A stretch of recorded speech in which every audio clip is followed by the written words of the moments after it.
A day in my life as a farmer sa New Zealand nga nilaag South Korea.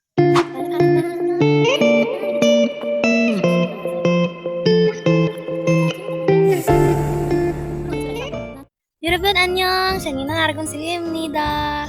So karon day guys, is naglaag ay ko diri sa South Korea kay tungod nag day off ko dito sa New Zealand. Grabe, ako dyan siyang pangandoy guys na moari diri sa South Korea guys kay grabe ka tugnaw guys, gitugnaw jud ko. Nag-snow, pusog pa kayo ang snow guys.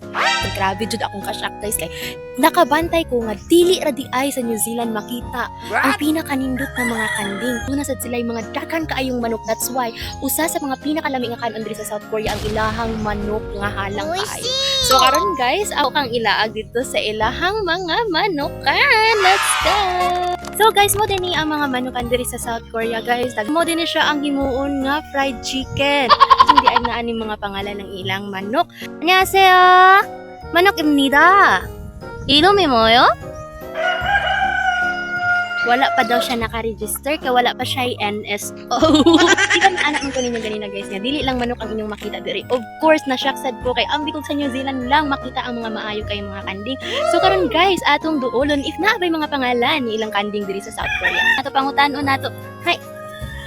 Oh my god, gided mo ko guys. 안녕하세요. kanding isoyo. 이름이 뭐예요?